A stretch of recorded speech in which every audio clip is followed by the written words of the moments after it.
Good morning, my friend. I hope you're doing well. It is super dark outside on 6th July, 2023. We are getting closer and closer and closer to book launch. 12 days now from Hope is the First Dose, hitting bookstores everywhere. And that book is my treatment plan for what happens when you encounter trauma, tragedy, and other massive things. It's Hope is the First Dose. And if you can pre-order the book, we have a whole bunch of goodies coming soon for you. If you pre-order the book, you'll be able to upload your proof of purchase and get the Spotify playlist that we've made. It's over 2 hours of music that was helpful in me in writing the book, and some songs that Mitch loved and some songs that we loved together, and just some great music to meditate and study and laugh and cry with. And one of those songs is a song by a band called For King and Country. It's two brothers who have been massive successes in the Christian music world. And their song is called Hold On, Pain Ends.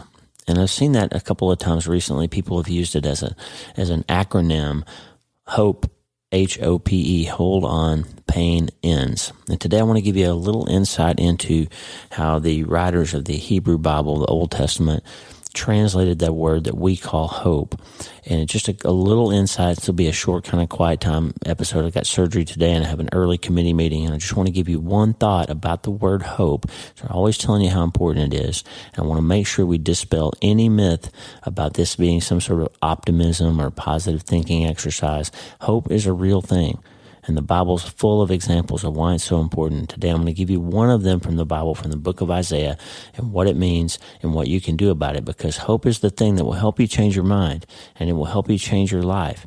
But the most important part of all of that, my friend, is that you can start today. Hey, are you ready to change your life? If the answer is yes, there's only one rule. You have to change your mind first. And my friend, there's a place where the neuroscience of how your mind works smashes together with faith, and everything starts to make sense. That place is called self-brain surgery. You can learn it, and it will help you become healthier, feel better, and be happier. And the good news is, you can start today. Thanks, Lisa. Hey, so glad to have you listening today. I'm Dr. Lee Warren, and I live in Nebraska in the United States of America with my incredible wife, Lisa, my father-in-law, Tata, and the super pups, Harvey and Lewis. I'm a neurosurgeon and an author, and I'm here to help you harness neuroscience, the power of your brain, faith, the power of your spirit, and good old common sense to help you lead a healthier, better, happier life. Listen, friend, you can't change your life until you change your mind, and I'm here to help you learn the art of self-brain surgery to get it done. If you like the show, please subscribe so you never miss an episode, and tell your friends about it. If you tell 2 or 3 friends this podcast was helpful to you, imagine how much good we can all do around the world together. I'm Dr. Lee Warren, and I'm here to help you change your mind so you can change your life. Let's get after it. Okay, Isaiah 40:31. This is your quiet time this morning. Isaiah 40:31, usually translated as those who wait upon the Lord will renew their strength. They will mount up on wings like eagles. They will run and not go weary. They will walk and not faint.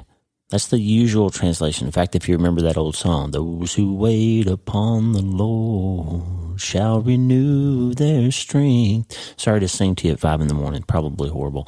My voice, not so great, 5 o'clock in the morning. Hey, Isaiah 40:31, it's a famous song, famous verse. Many of us know it. I was taught that as a child, and I've never forgotten it.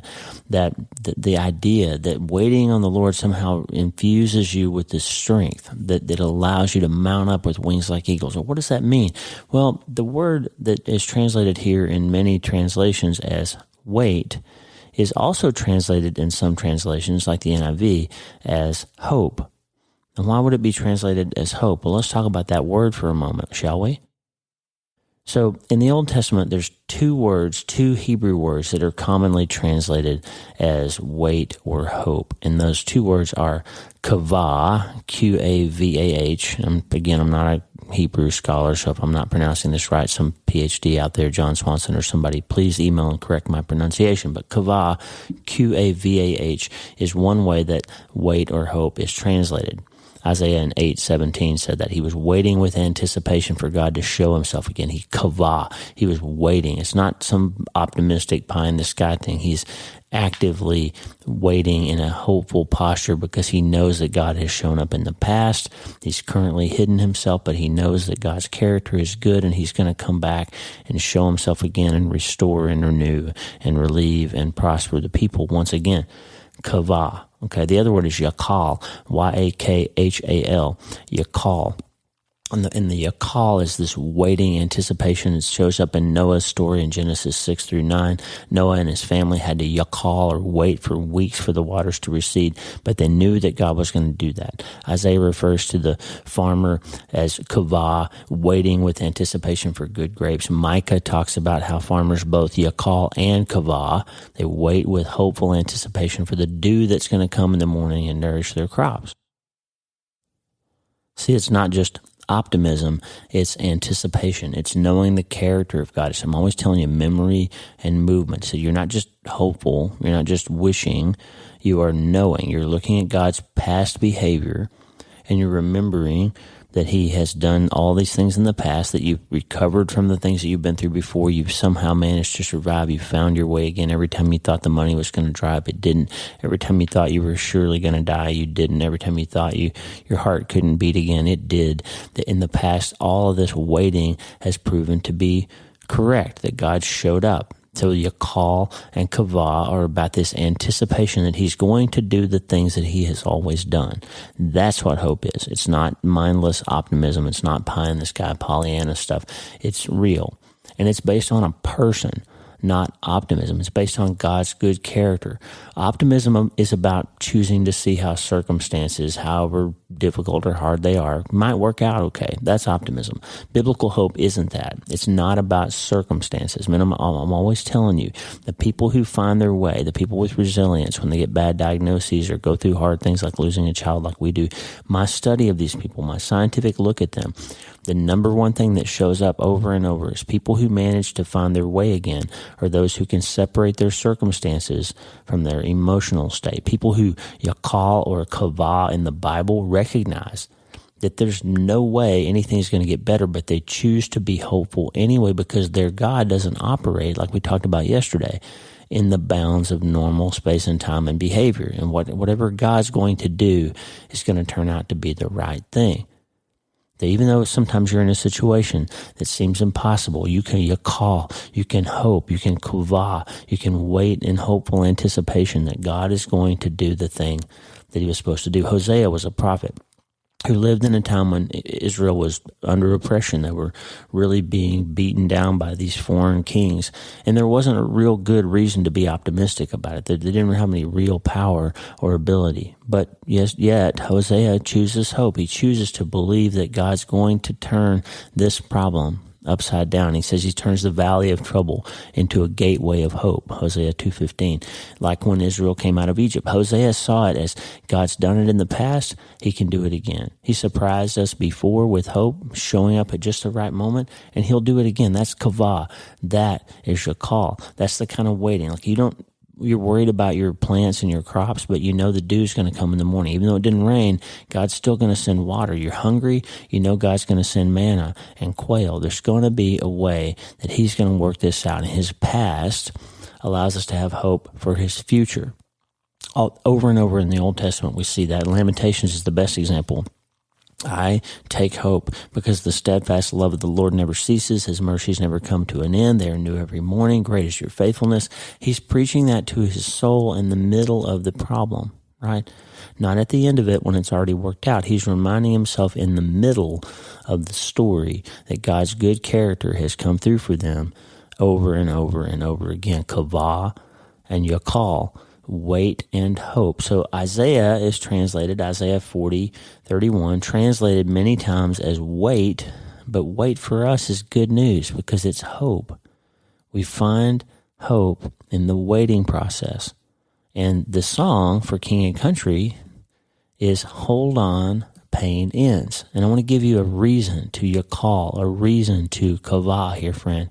And that is this: whatever you're feeling right now, however badly you were hurting over your massive thing or what's happened to you in the past or what you're going through currently, whatever it is, remember in your past, and this is a true statement I'm about to give you, every wound that you have ever had in your life has healed, or you wouldn't still be here. Does it hurt? Do you rub your scar sometime and remember the pain? Do you have an ache in the joint that used to hurt that was replaced? When the weather changes, my grandfather had phantom pain in his leg that was amputated. Yes, you will have pain, but that wound healed. Did it heal completely? Did it heal perfectly? Maybe, maybe not. But the fact is, whatever pain you had in the past has healed and modified in some way over time, and this one will too. You can hold on because pain ends, pain changes. The situation that happened doesn't change. How we react to it, how we respond to it, how we do self-brain surgery to remodel our minds so that we can find a better path forward than just circling around the problem over and over, that gets better if we learn to kavah, if we learn to hold on, if we learn to wait in hopeful anticipation. Listen, those two words are the secret to learning how to apply the treatment plan. Yakal and kavah. Those who wait, those who hope upon the Lord will renew their strength. They will mount up with wings like eagles. And that's what we're going to do, friend.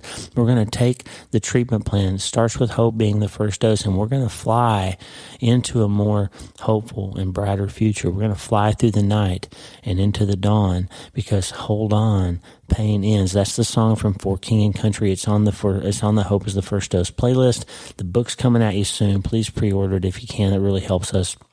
And I just wanted to spend a few minutes here today in this quiet time on this Thursday before I go to the OR to remind you to kavah and to hold on and to wait in hopeful anticipation.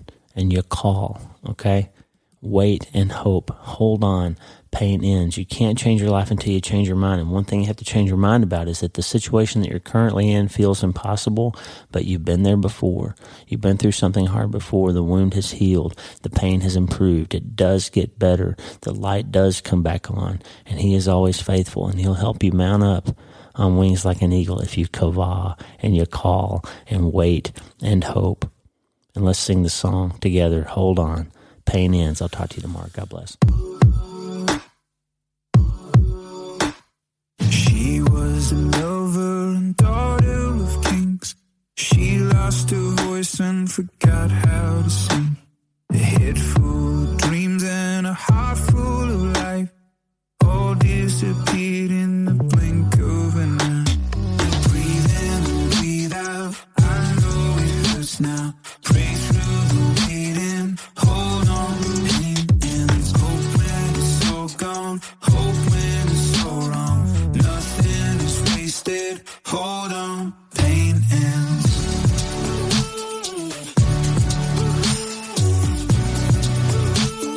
Hold on, pain ends. He was a gentleman, heart full of gold.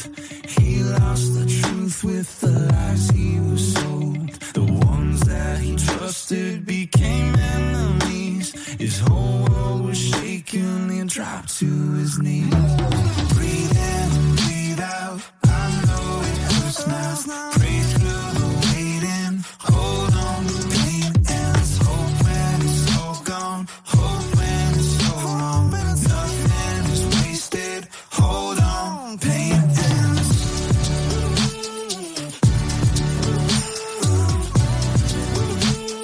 Hold on, pain ends.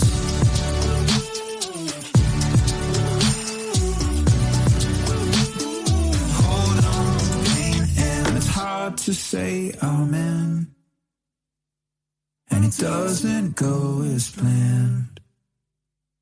When it's more than you can stand, you can hold on to me then. Breathe in and breathe out. I know it hurts now. Pray through the waiting. Hold on, pain ends. Hope when it's all gone. Hope when it's all wrong. Nothing is wasted. Hold on, pain ends. Breathe in and breathe out. I know it hurts now. Pray through the waiting. Hold on, pain ends. Hope when it's all